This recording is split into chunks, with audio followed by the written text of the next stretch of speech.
Every year, thousands of freelancers and small business owners elect S-Corp status, believing it will save them money on taxes, and for many of them, it does not. Not because the S-Corp strategy is wrong, but because they made the switch at the wrong profit level. The S-Corp election reduces self-employment tax by splitting your income into a salary and distributions.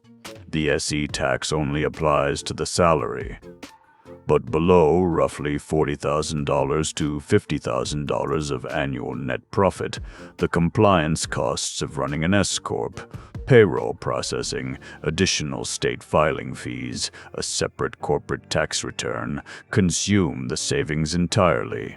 An LLC taxed as a sole proprietorship or partnership pays self-employment tax on all net profit. At $100,000 of net profit, SE tax is approximately $14,130, 15.3% on $92,350 after the 0.9235 adjustment. In an S-Corp, you divide that $100,000 into a reasonable salary.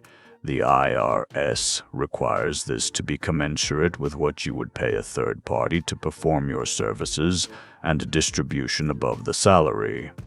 Only the salary portion is subject to FICA payroll taxes. Distributions are not. That split is where the savings come from. The concept of reasonable salary is the fulcrum of the entire strategy, and the IRS's primary audit target in S-Corp returns. You cannot pay yourself $1 in salary and take $99,000 in distributions. The IRS has successfully attacked and recharacterized unreasonably low S-Corp salaries in court consistently since the 1970s. Reasonable salary is typically determined by market rate data for your role in your region. What would a business pay to hire someone to do exactly what you do? For most self-employed professionals, reasonable salary falls somewhere between 40 and 60% of total compensation. The savings calculation at $100,000 net profit.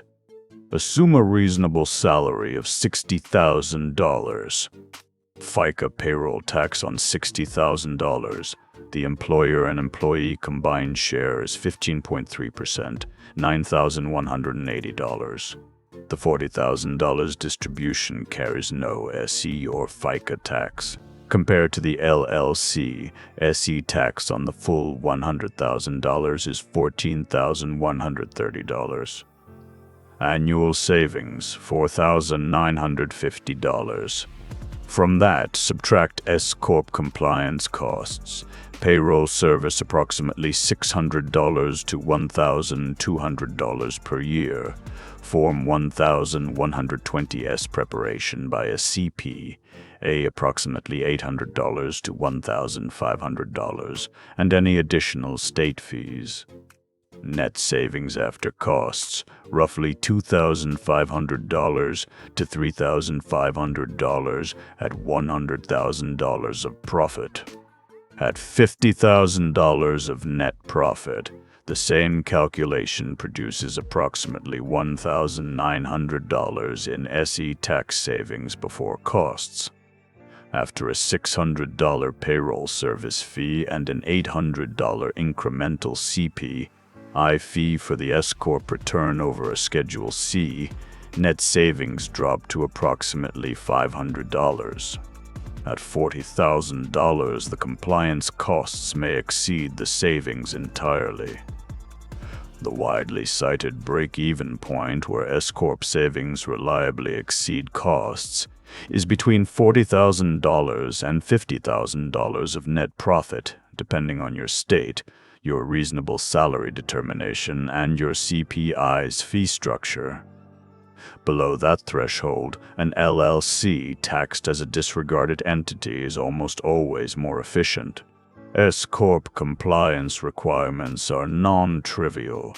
You must run payroll for yourself, depositing payroll taxes semi-weekly or monthly depending on your liability, File quarterly, Forms 941. Issue yourself a W-2 and file Form 1120S with the IRS each year by March 15th or the extended deadline of September 15th. Depending on your state, you may also owe additional annual franchise taxes or S-Corp registration fees. Many states, California notably, charge an additional 1.5% tax on S-Corp net income with a minimum of $800 per year. These costs must be included in your net savings calculation. The S-Corp election is made by filing IRS Form 2553, election by a small business corporation. The deadline for the election to take effect for the current tax year is March 15th for calendar year businesses. If you miss that deadline, the election takes effect for the following year. Late election relief is available under Revenue Procedure 2013-30 if you can show the failure to elect timely was due to reasonable cause. Many business owners intending to elect on January 1st of a given year miss the March 15th form deadline and lose a full year of potential savings.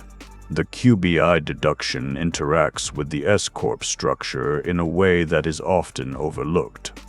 The Section 199A 20% qualified business income deduction, currently scheduled to expire after 2025 unless extended, applies to both LLC and S-Corp income, but the calculation differs. In an S-Corp, QBI is calculated on the income after the owner's W-2 wage is deducted. At higher income levels, the W-2 wage limitation on the QBI deduction may actually favor the S-Corp because W-2 wages paid by the business, including to yourself, can increase the QBI deduction limit.